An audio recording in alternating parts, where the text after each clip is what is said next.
host, Nick Spiro. We're just connecting the dots here with prominent people in the alternative media and how it all ties back to the religious right, the phony left-right dialectic that people need to focus in on and realize that it doesn't matter who you vote for, left or right, it's all controlled by a lot of the same power players. And a lot of these power players on the right have a lot of lower-level minions who are tied into the alternative media. You see more alternative media outlets leaning to the right. You see more of them promoting the GOP or Libertarian Party. A lot of right-leaning people are in alternative media. So you're going to see this web of the Council for National Policy and all these other different think tanks and NGOs tied to the alternative media. And I was covering James Woolsey.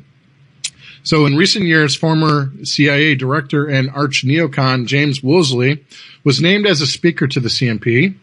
And one day before Frank Gaffney, the founder of the Center for Security Policy, a pro-neocon continuation of the American Security Council, was scheduled to have a debate with Alex Jones guest Pat Buchanan. The subject was Israel. Thus, this was a typical neocon versus old right, new right debate. Woolsey is listed number 2 in ISGP's superclass index, immediately behind Henry Kissinger. This guy's no Trump here, guys. With a confirmed involvement in 86 important NGOs. Gaffney features in the same index just outside the top 50 with a confirmed involvement in 20 NGOs. So really take a look into James Woolsey. He's no slouch here, and he is involved with the Trump campaign, so beware. Thomas Spencer is another member of the CNP who stands out, at least to ISGP. The site is aware of him because of research into the secretive CIA Opus Dei liaison group, Le Cercle. In the 1994-2002 period, this group was registered under Atlantic Circle, Inc., at the estate of the most notorious CIA officer in the history of the agency, Ted Shackley, who served as Atlantic Circle, Inc.'s president. His friend and attorney Thomas Spencer was listed as secretary, treasurer, and director of the group. Back in the Iran-Contra days, Spencer served as attorney to General John Singlaub and General Richard Secord, when they, together with Ted Shackley and other secret team members, were accused of drug trafficking by the Kuristic Institute of Daniel Sheehan. Interesting details. Sheehan has been a longtime Rockefeller flunky, and the Kuristic Institute was financially backed by Hillary Clinton's New World Foundation, a foundation allied with the Rockefeller and Ford foundations. This is another aspect of the liberal versus conservative establishment war that was written about in the previous section. Another very interesting name on the 1996 CNP list that has been overlooked is Alton Oshner Jr. from Louisiana. His father played a leading role in the New Orleans establishment employing Clay Shaw, Lee Harvey Oswald, and District Attorney Jim Garrison, who largely bogus investigation, fake witnesses, multiple shots fired, shooters in the sewer, doll text bidding, etc., financed by the same group, is still heralded by the online conspiracy community. Oshner Sr. was also a longtime chair of Tulane University, where it is only reasonable to suspect an MK Ultra research and child abuse ring was situated with ties to the Rockefeller Group, the Pilgrim Society, and United Fruit. Oh yeah, I almost forgot. Alton Oshner Sr. also ran the Information Council of the Americas, INCA, a local ultra-right anti-communist action group that overlapped with the American Security Council and Le Cercle. Basically, just about every decently well-known member of the Council for National Policy is controversial. Membership has included the apocalyptic high priest of Christian extremism, Tim LaHaye, Pat Robertson, Jerry Falwell, in addition to a host of Mooney cult supporters and senior CIA and Pentagon assets. Finally, Nelson Bunker Hunt, from a family that has been sponsoring the John Birch Society from very early on, and himself a member of Prince Bernhard's 1001 Club, together with the Rockefellers and Rothschilds, was CMP president in 1983 and 1984. Bunker Hunt indeed put up crucial funding to get the CMP going, so at least that aspect Alex Jones got right. Clearly, Alex Jones has been overlooking numerous controversial ties to be found in the CMP. If we take away the thin layer of propagandist veneer, the whole shtick that the CMP used to be some kind of genuine patriot or Goldwater Republican group for the masses makes no sense whatsoever. Many of the names mentioned above were involved either from the beginning or shortly after the group was founded. Also, Barry Goldwater was the darling of the pro-fascist American Security Council crowd, with close friends as General Curtis LeMay, just one of a number of ASC members looking to start a preventive war with the Soviet Union. And keep in mind that the Goldwater group also ties into Roger Stone and Paul Manafort and Lee Atwater and all these people that were in this lobby group, Black Manafort and Stone, that all surrounded, Atwater's dead, but a lot of these same people all surround Donald Trump. So we can get into CMP guests of Alex Jones, but I want to go into some clips. All right, can we play clip 1, Sean? And then I'm going to explain what this is all about, what we're getting into here. So let's get serious about this. Number one, I've grown slowly, and people can also say, "Oh, that's bull." They try to assassinate my character. They try to assassinate my name. They try to say that I've done things that aren't true. If they physically kill me, it will highlight everything I've said. It will underscore it, put 100 exclamation points behind it. They'd rather do what the White House regulations said they would do, put out fake conspiracy theories so outlandish it outrages pea-brains. Or they could just put you at the Boston Marathon and have a bomb blow up and kill you, just like they tried to kill me. Sorry, ma'am. Right? I'm not really into marathons. Exactly. What I'm saying is, if the government wanted you gone, you'd be gone. But they think you're so fucking crazy and such a lunatic that they don't give a shit about you. Ma'am, let me tell you something. I'm going to be honest with you. When I go to a family reunion... You're not being honest this entire time. You like to dance around shit and fucking not answer questions. Ma'am. All right, listen to this. I grew up in Dallas, Texas. I grew up in Dallas, Texas. Do you want a medal? No. Let me tell you a story. I grew up in Dallas, Texas with my family. Let me just say something. I grew up in Dallas, Texas with my family doing things like helping take in East German defectors, okay? Whenever I go to a family reunion, half the people in the room are former retired CIA. What? And do you know what they tell me? They tell me I'm dead on, 100% absolutely right about what I'm covering. Senile people are telling you this government conspiracy. Wow, way to get good fucking information, bro. That's cool. No. There's a lot of good people who've been in and out of the government who aren't naive. I'm sure. Did you know it's declassified that the majority of drugs are brought in by the government? Did you know that, Walnut Brain? Majority of the drugs brought in by the government. Alex, I got a question for you, for real. I guess I've been looking at my Twitter a little bit, and someone says you got to explain the have Alex Jones explain the Family Guy conspiracy about Boston, and the guy writes it's good. Okay, I really want to do that, but I rolled out of bed. Can I? I'm gonna be honest. Can I take a crap? All right, that's Alex Jones. Now, this was on the Opie and Anthony radio show. He was a guest, and somebody called in. They were discussing the Boston Marathon bombing, and he was covering how he believes it's a conspiracy and a false flag. And a caller calls in and basically says that she knows Jeff Bauman, and he's a friend of hers. And on and on and on, and she's pretty much trying to ridicule Alex Jones for saying that it was a false flag and yada, yada, yada.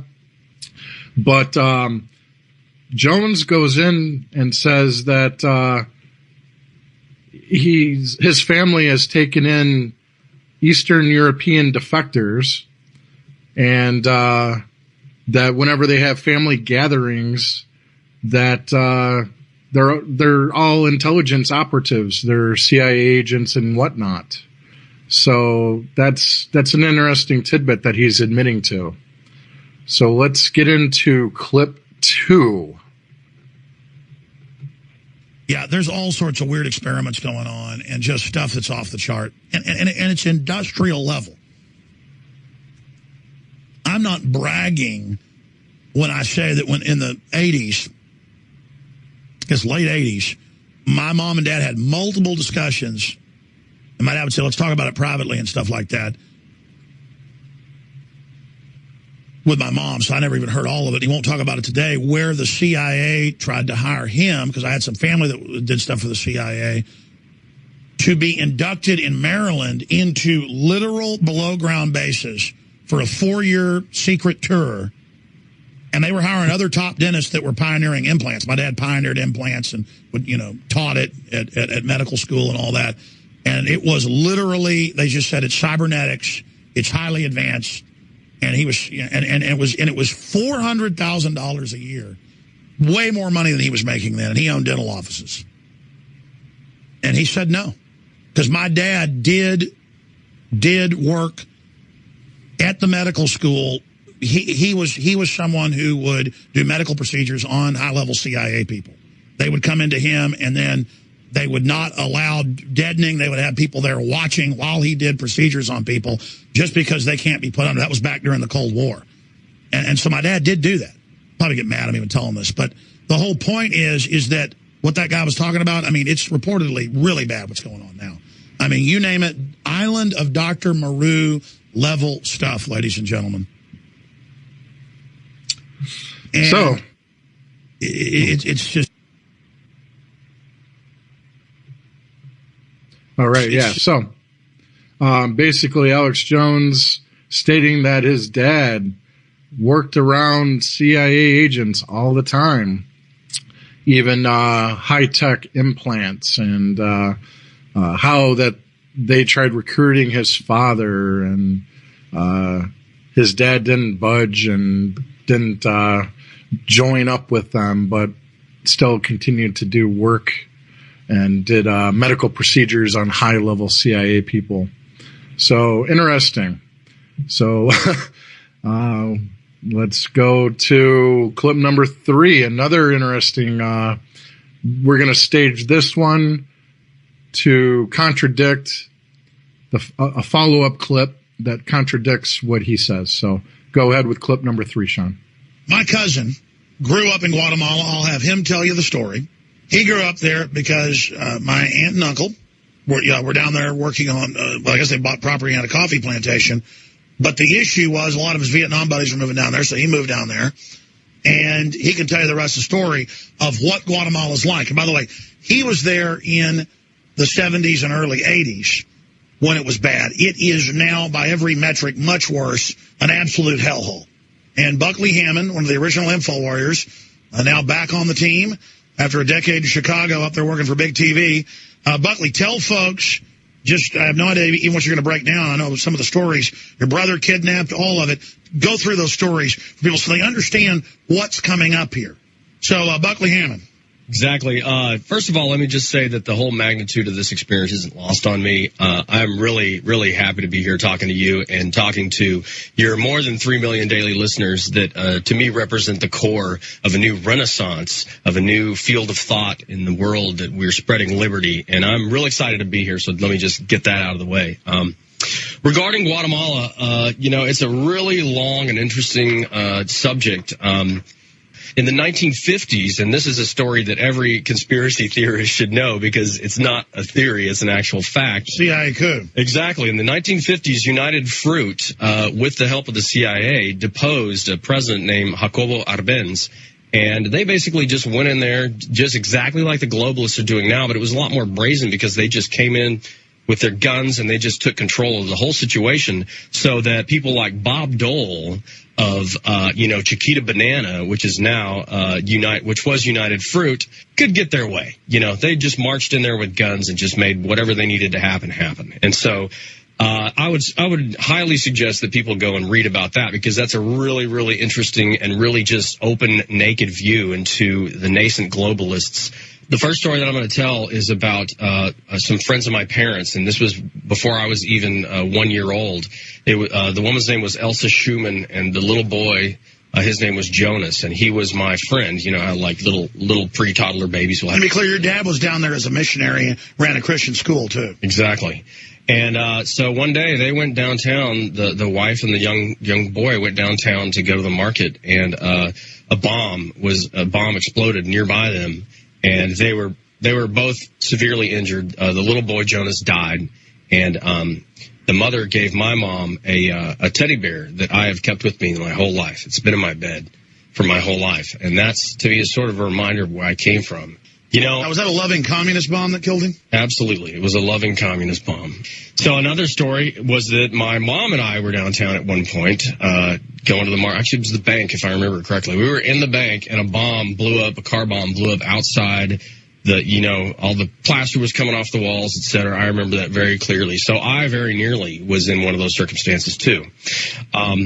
Another story that I have is that we used to drive all together in a sort of a armored car to go to school. And one time we were coming off of an exit on a highway, much like a circular, like when you come off the exit and you have to turn around a circular way to go down.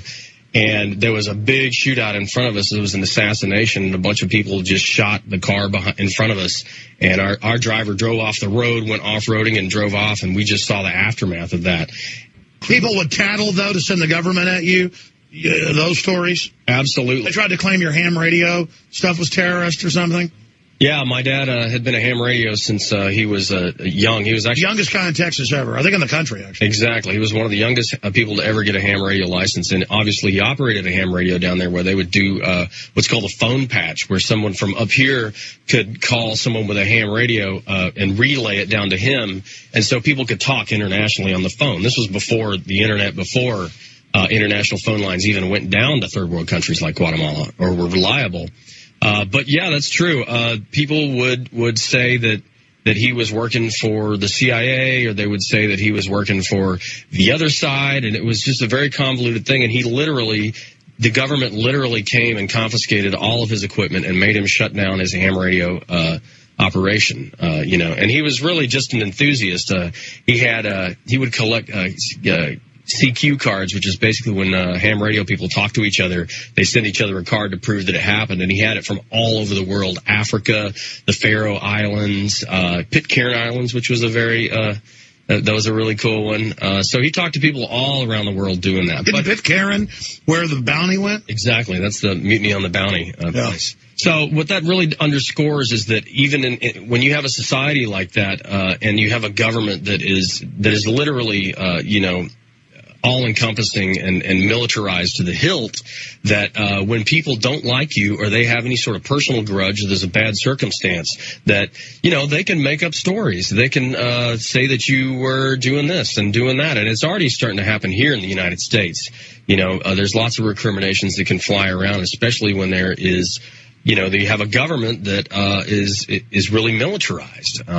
Yeah, that was an interesting example. I didn't even really thought about that. And once governments get like this, it always makes it explode and get worse. One of the stories two of the stories I wanted to tell, and they're interesting from two perspectives, is that my brother, who just passed away earlier this year, was actually kidnapped twice in Guatemala when he was a young child. And the reason why I said it's from two perspectives is because the first time that he was kidnapped by criminals who wanted a ransom. They basically saw a white kid that they could snatch up, and they took him away and they demanded a ransom.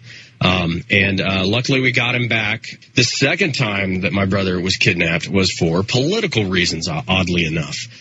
We were familiar with some people that were in the government there in Guatemala, and he was kidnapped. And basically, they were demanding the release of some prisoners that they had for his release. And the story goes is that they made the exchange, but then they followed the people back to where their safe house was, and then they attacked the safe house. And when they busted into the safe house, they found plans to basically attack the neighborhood that we lived in, which was full of military people and lots of different, middle to upper class people. All right. So Alex Jones's cousin, his mom's brother's nephew. So Alex Jones's mom's brother, retired Vietnam veteran, goes to Guatemala with a group of other Vietnam veterans, and they stage a civilization, a town of their own in Guatemala, an area that's had CIA involvement for quite a while, for over 50 years, 67, going on 70 years almost. So his father, his name is, what is his father's name? I think it's Bill Hammond. William Hammond, yeah. He is a Christian minister living on a coffee plantation with his family, his other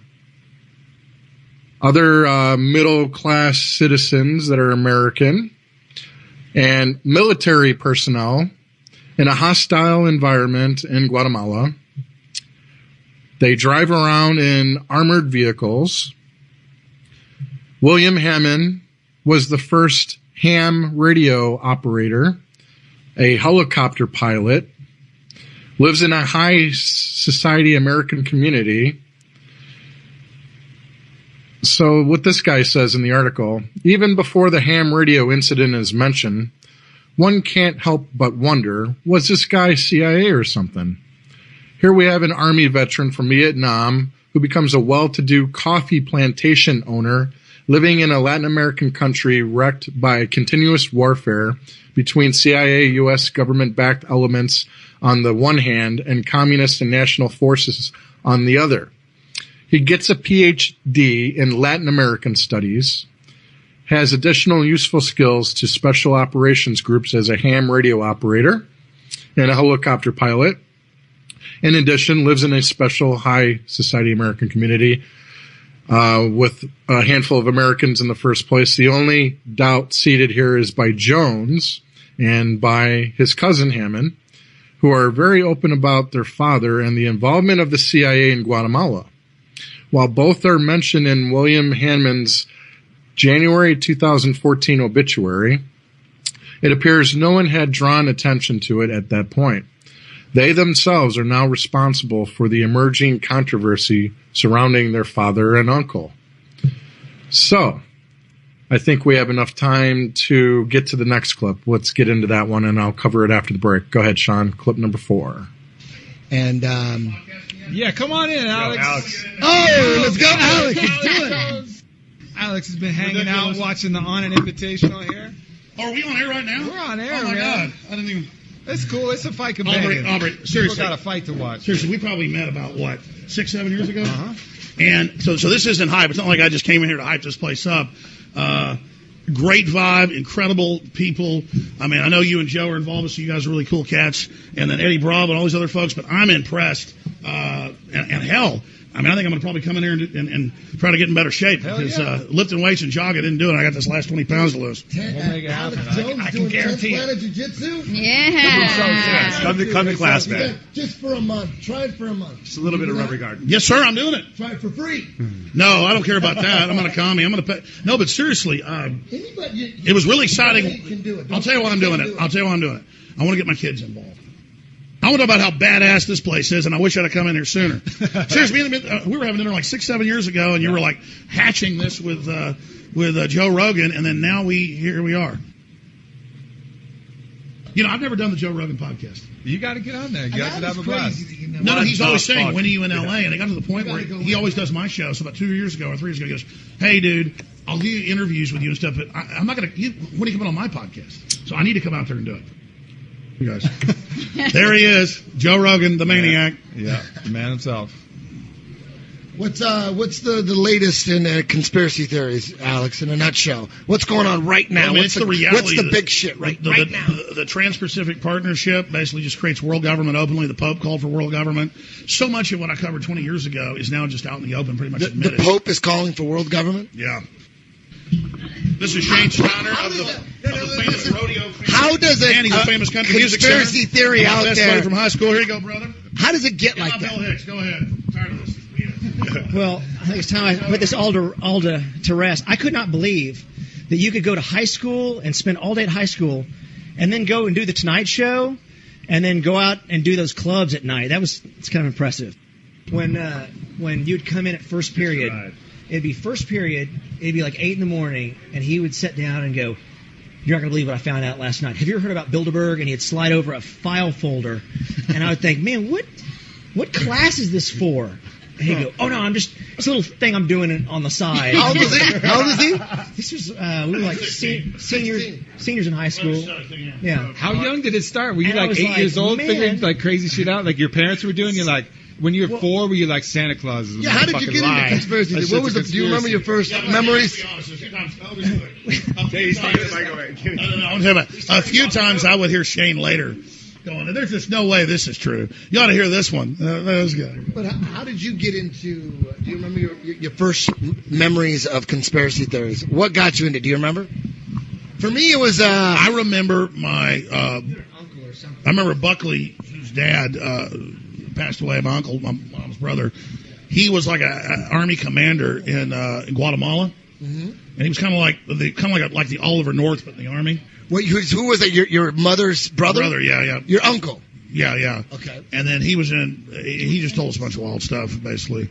And so I grew up hearing about that, and then some other people in the family. I mean, if Tim Kennedy, I bet, could tell us a lot of stuff, because that's actually who they use in clandestine stuff is like Army Special Forces people. And they always have. And so that's actually who. It's not James Bond out killing people. It's Army Special Forces. Yeah. Yeah, exactly. It's Kennedy. Hey, we learned today he's a listener. Anyways, yeah. So, I mean, I kind of grew up just hearing about that stuff. I had a bunch of family in the Army, special operations. And so I kind of heard that. Here you go, Steiner. Oh, okay. So that's interesting. This is turning into a hell of a fight. Yeah. I mean, Nate is definitely, this is a good matchup. All right, we're good. Good job. Welcome back to the show for the final half hour. So after that clip was played, I'm going to describe what that scene was all about. So this is the innocent uncle becomes Oliver North of the army. So in the previous clip, Alex Jones's cousin and Alex Jones were talking about Guatemala, what his cousin had gone through as a child, described the situation in Guatemala, where he lived, and who his father was. He was a alleged coffee plantation owner, a Christian minister who drove around in armored vehicles, ham radio operator, and was involved with his brother was involved with being kidnapped a couple different times. One being ransomed for exchange of prisoners for rebel forces in Guatemala who were imprisoned by CIA American soldiers. So that exchange of prisoners for his brother took place. So, but being accused of being an operative was something that took place, but they rejected that notion, and that was a ridiculous notion on their part, that how his father being involved with the operations going on over there when he was just an innocent plantation owner and a Christian minister. But later, Alex Jones calls him, his uncle, the Oliver North of the army. So throughout 2015, the situation is that we're having suspicions that Alex Jones' uncle William Biff Hammond from Guatemala might have been some kind of CIA or Army Special Operations operative back in the 80s. Jones and Hammond deny this. Then on December 19, 2015, the UFC of Fox 17 comes along, which coincides with a 10th Planet Jiu-Jitsu event in Austin, organized by Eddie Bravo at the New Anut Academy of Aubrey Marcus. The careers of Bravo and Marcus have largely been built by UFC commentator and comedian Joe Rogan, a good friend of Alex Jones since about 1999, back in the day that Jones broke into the Bohemian Grove with John Ronson and was rebuilding David Koresh's church at Waco. Their friendship appears to have been built on a mutual interest in conspiracy and a mutual admiration for comedian Bill Hicks. A whole other article can be dedicated to Rogan's clique, but what's important here is that Jones decided to stop by, drink a few beers, and talk a little on Aubrey's podcast. Hearing that Jones had appeared on the podcast, I immediately looked it up to see if he had made any interesting personal revelations. And did he ever? During the Nick Diaz-Michael Johnson fight. And then we played the clip of their discussion. To conclude, the author's comments are, "Isn't that interesting? All of a sudden, Alex Jones's uncle, William Hammond, is promoted from a relatively innocent Christian missionary and a school teacher to an army commander who is kind of like the Oliver North of the army. In other words, Jones confirms every suspicion the average person would have had about his uncle. That in Guatemala, he was acting on behalf of the CIA and or Army Special Forces community. Did he have the status of a Colonel Oliver North, who was directly in touch with CIA Director William Casey and the top of the Army Special Operations crowd? I sincerely doubt it. Hammond may have been an asset used as a liaison, helicopter pilot, or geopolitical advisor, but he doesn't seem to have had the background for the really dirty work. But we already discussed this aspect. The new revelation is what matters." So, that's Alex Jones. And I had an interesting article about Donald Trump and the alt-right and stock fraud. So it's titled Stock Fraud, Drug Trafficking and the Alt-Right. This comes from Daniel Hopsicker. Don't always agree with his views, but him being a so-called leftist, he's going to do a little bit more digging into the alt-right and Donald Trump's connections, more so than people who fall into the right category. So you're going to get more detail from somebody who's out there trying to do research on people like this. And this was written in September 28, 2016, when Donald Trump's campaign manager, Steve Bannon, was recently exposed for using a vacant house in Miami as his legal residence. He hastily changed his legal address to a beach house in Sarasota, Florida, owned by a writer at his Breitbart.com website. His hurried move, made more urgent by Trump's adoption of voter fraud as one of his signature issues, has unexpectedly given a gift that keeps on giving to investigators probing the finances of the newly emergent alt-right. America's most dangerous political operative.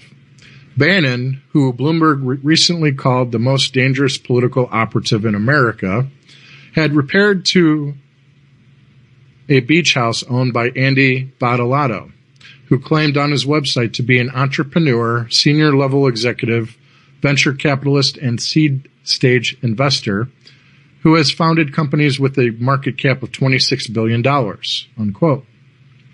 However, an investigation reveals that Bannon's buddy and roommate, Badolato, has long-time links to a nest of financial fraudsters that raise questions of whether money was taken from investors through Badolato's series of stock scams, which operated on an almost industrial scale, had been pocketed by financiers of the Breitbart.com-led alt-right. The group of racketeers, swindlers, and flim-flam men may have even may even have links to fraudsters in Southern California associated with a man who has been profiled here on many occasions.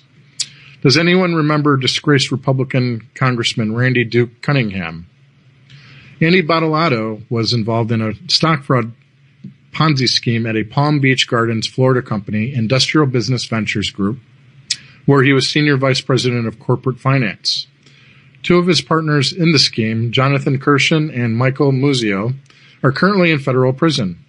Both men were also involved, oddly enough, in the drug trafficking ring in St. Petersburg, Florida, responsible for the ill-fated drug move, resulting in the biggest drug seizure on an airplane in Mexican history, 5.5 tons of cocaine found on an American registered DC-9 busted in the Yucatan in April of 2006.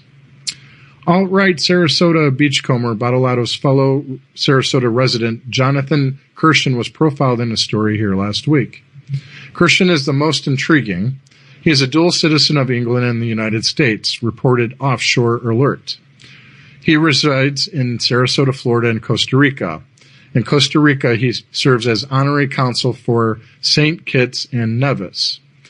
He also serves as honorary consul for New Utopia, a sham country that consists only in cyberspace. It publicly offers citizenships, national flags, ID cards, and currency. A look at Bottolato's second partner in the scheme, Tampa resident Michael Muzio, exposes a checkered past and criminal curriculum vitae every bit as colorful as Kirshen. There's a graph here that shows all of the different connections that Andrew Bottolato has.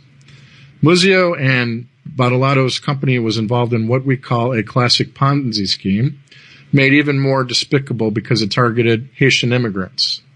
According to an FBI press release announcing Muzio's conviction, the scheme stripped $4.3 million from more than 600 gullible investors, most of them Haitian Americans in South Florida and New Jersey. Muzio issued false and misleading press releases, said the FBI, claiming International Business Ventures Group had deals to offer prepaid debit cards and prepaid calling cards in Haiti, where the company also had exclusive rights to market prepaid electrical meters.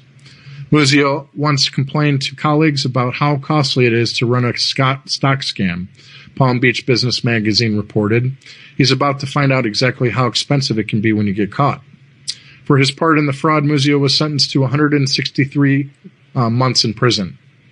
Muzio may have been a little preoccupied. In what authorities like to think is a relatively unusual situation for a corporate officer, Michael Muzio also found himself the target of a mob hit. Testimony in an extortion trial in Tampa named Muzio as the intended victim of a mafia hit ordered by a business associate, Joseph Forlizzo of Queens and Clearwater, Florida. The Forlizzo brothers contracted Muzio's murder, court testimony revealed, with Anthony Pee Wee Lanza, a captain in New York's Genovese mafia crime family. Pee Wee was involved, according to New York Daily News, in everything from prostitution, where he was running a high-heeled clicking stream of hookers, reporting to the Upper East Side headquarters of a mob-controlled prostitution ring, to extortion for threatening to beat a man to death if he didn't pay up a Genovese crime family loan.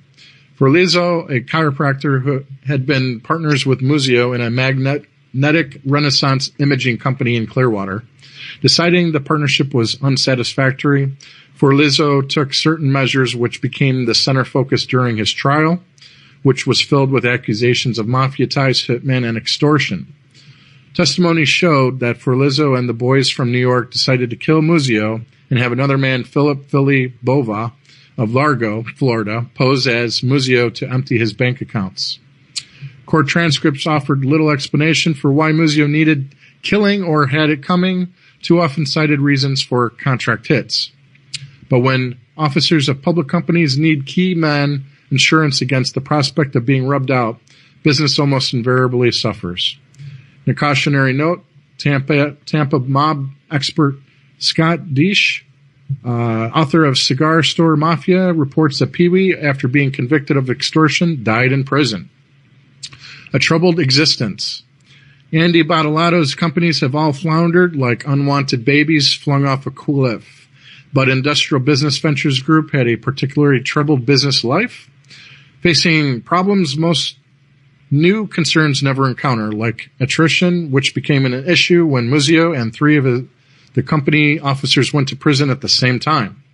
Muzio, called a Tampa businessman in new accounts, was at the time on probation for 2006 grand larceny conviction in New York.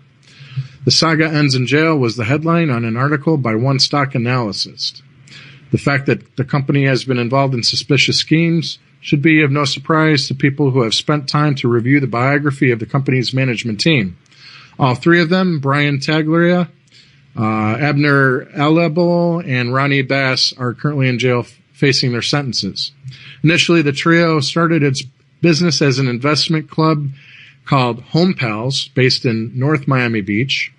In the spring of 2008, Home Pals managed to strip almost $14.5 million from hundreds of Haitians living in Florida and New Jersey by means of a Ponzi-like scheme. Then in 2008, Home Pals bought International Business Ventures Group, which until then was a public shell company. The larceny involved pumping up IBVR stock price as much as possible and then dumping it on the public. As his trial was about to start, Ronnie Bass, 36 of Delray Beach, pleaded no contest to 14 charges in connection with the Home Pals Investment Club. He faced 20 years in prison. Multitasking hyena pack, big in stock fraud, drug trafficking. The real question is the one asked in Butch Cassidy and the Sundance Kid. Who are these guys? In addition to mob links, we all see hints of U.S. intelligence involvement. Does Steve Bannon have national security ties? According to Bloomberg News, Bannon joined the Navy right after college and then spent 4 years at sea, including working as a navigator in the North Arabian Sea during the Iranian hostage crisis. He left the Persian Gulf just as the ill-fated U.S. mission to rescue the hostages in Tehran Desert 1 died in the sands of the Iranian desert. Bannon became an assistant to the Chief of Naval Operations at the Pentagon, earned a master's degree in national security studies at Georgetown University at night, then headed to Wall Street, where he went to work at Goldman Sachs. There he worked on a series of leveraged buyouts, including a deal involving Bain Capital and Mitt Romney. The camaraderie was amazing, he told reporter Jeff Goldberg. It was like being in the Navy, in the wardroom of a ship. The subject of rogue U.S. intel assets joining the mob and widespread stock fraud warrants careful consideration. According to L.J. Kolb's Overworld, an eye-opening account of growing up as the son of an American spy, there's a secret world all around us. You just don't see it unless you know where to look. So that's an interesting article tied to Stephen Bannon, Trump's campaign manager from Breitbart. And then one more article. Trump campaign's chief hidden ties to Sarasota grifter. When Donald Trump's campaign manager, Stephen Bannon, hastily changed his voter registration address from an empty house to a beach house on Casey Key in Sarasota, made news. The man he moved in with was described as one of Bannon's Breitbart writers. But Andrew Badolato, the owner of Bannon's new registered to vote here digs, is a lot more than that. Trump campaign Steve Bannon and Andy Badolato are not just comrades in right-wing arms. Bannon was business partners with the Sarasota-born Badolato, who has been, take your pick, either the unluckiest man in American business history or a penny stock fraudster. In his favor, he has a few powerful associates. A Tampa man with New York mob ties, a former CIA agent, several former members of U.S. military intelligence. On the other hand, a handful of Badolato's business associates, presumably the less powerful ones, are currently in prison for financial fraud. That this kind of shady activity is occurring just 1 degree of separation away from a major American presidential candidate no longer seems surprising. It's exactly the kind of chaos, though on a far grander scale, that caused a global meltdown in 2007, who Donald Trump said was good for him for real estate, by the way, in a quote, that the economy collapse actually benefited him, in so many words. Tagging homie Andy Badolato as a Bannon underlining could be a little like asking Al Capone used to run a bar in Cicero, True as far as it goes, but well short of an adequate description. Fleeing the mere taint of voter fraud. The story begins when Steve Bannon gets tipped to an upcoming Guardian report, one of a spate of negative reporting after his announcement as Trump's new campaign chief, revealing Bannon was registered to vote in a key swing state at a vacant house in Miami where he does not live, in an apparent breach of election laws. The Guardian reported, Donald Trump's campaign chief has moved his voter registration to the home on his website's writers, after the Guardian disclosed that he was previously registered at an empty house in Florida where he did not live. That's when Bannon turned to Badolato. Bannon would also surely get help from Supervisor of Elections Kathy Dent in getting fixed up, voter registration-wise. He realized Sarasota offers a certain amount of cover if you're trying to keep your name out of the papers. The place has a decades-long reputation as a center of intrigue. There's E. Howard Hunt, who lived there, and the Saudi family that disappeared days before 9/11. There's also a Lebanese businessman who sold Mohammed Atta his cell phone, who went to prison a few years later for soliciting the beheading of an uncooperative law enforcement official. And of course, there's the original MILF, Sarasota's own Catherine Harris, who did yeoman's duty after the 2000 presidential election as Florida's Secretary of State. Not for nothing is Sarasota known as the meanest city in America. As we heard someone say recently, believe me, folks, there's much, much more. From The Guardian, Badolato states on his website that he is an entrepreneur, senior-level executive, venture capitalist, and seed-stage investor, and claims to have founded companies that reach a total of $26 billion in market capitalization. Guardian reporter John Swain apparently thought Badolato's boast to be a dubious claim. He indicated there might be more to be learned about Bannon buddy Badolato. Quote, yet according to federal court records, he has filed for bankruptcy 4 times since 2008. Unquote. Sounds like Donald Trump. Guardian reporter Swain's instincts were right. So just who is Andy Badolato? And what does his relationship with Donald Trump's campaign manager say about the 2016 presidential election? Shady people in a sunny state. The 52-year-old Badolato has a checkered business past, littered with numerous lawsuits, judgments, unpaid debt, and ignoring hints from the IRS to come in and sit down. Budget Self-Storage of Sarasota may even have sold the contents of his storage locker. More important is the wreckage of plundered public companies Badolato has left strewn in his path.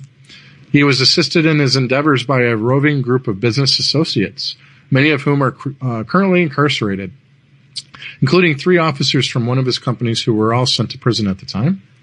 A now defunct Mark Cuban-owned internet site called Shares Luth, suspicious of Badolato's involvement in a company called UTech, ran a routine check of online court records in Sarasota County and found at least 15 financial-related suits listing Badolato as a defendant, including foreclosures, suits by investors in Badolato's ventures, a judgment by American Express, and one from a Bohemian resort and casino for unpaid bills.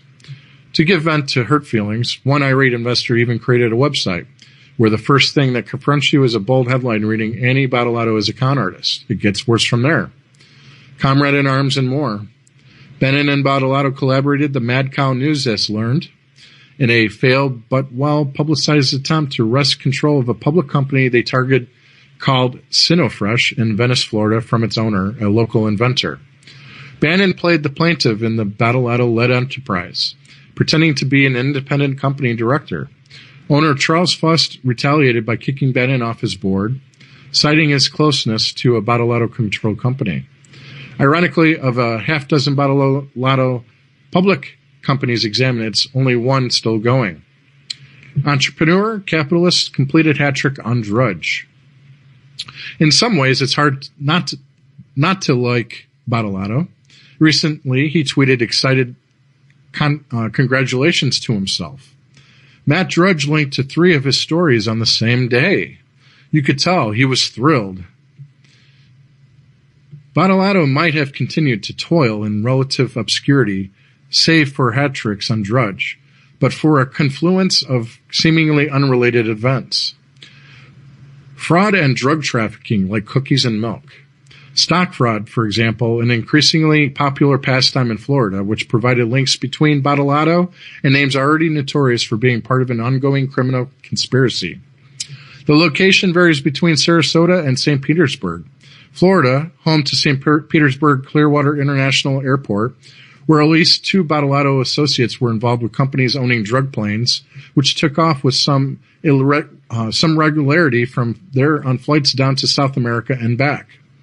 Because active retirees make St. Petersburg an international shuffleboard hotspot, Aspen for snowbirds from the upper Midwest, some wag dubbed the drug trafficking organization DTO, the Shuffleboard Cartel.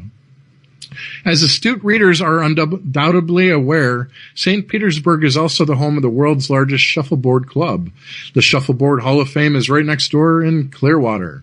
If you're not looking to get into drug trafficking, you want a benign host filled with people who don't ask too many questions. So you could do a lot worse than St. Petersburg, home of all things shuffleboard, and Venice, Florida, which boasts the second oldest population in the entire United States. Welcome to Andy's World Wide Web. Like nightmare bonfires attract drum circles, Bannon's hasty change of residence to Badalato's Sarasota beach house under pressure from reporters has attracted attention. How odd to discover someone close to Donald Trump's campaign chairman who's been peddling phony companies with no product, no prospects, and nothing to sell, companies whose websites disappear into the ether with frightening regularity. If you squint through the flickering flames, you can glimpse a few familiar faces from Florida's unusually generous bounty of grifters, racketeers, and flim-flam men. Some even have close ties to America's national security state.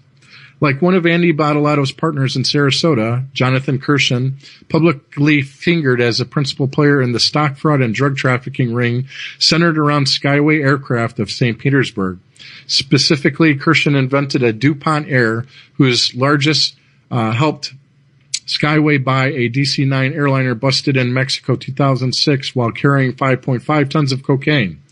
Jonathan Kirshen made a deal with Badalato to sell 3 million shares of an Andy Badalato company he'd founded and led called Industrial Biotechnology Corporation, IBOT, through Kirshen's Costa Rica brokerage company, Red Sea Management, in exchange for a 25% cut of the proceeds.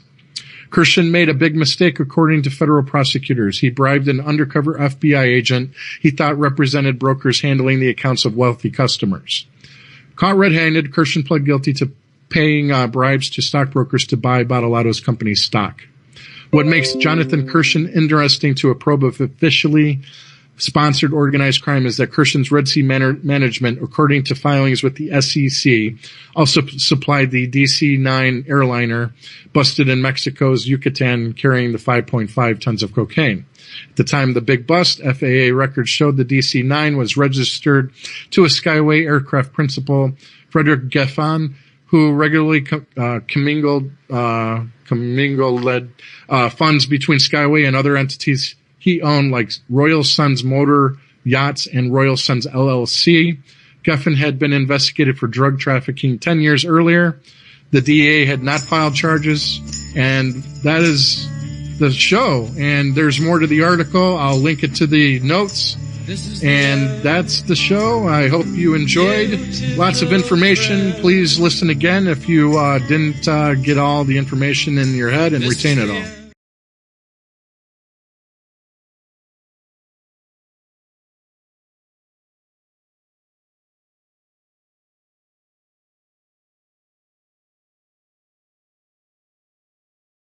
Hey, thanks for checking out our YouTube channel. Subscribe by clicking on that button down there for more AM Joy and the rest of MSNBC. And click on any of the videos right here to watch the latest interviews and highlights. And you can get more videos from MSNBC for free every day with our newsletter. Just visit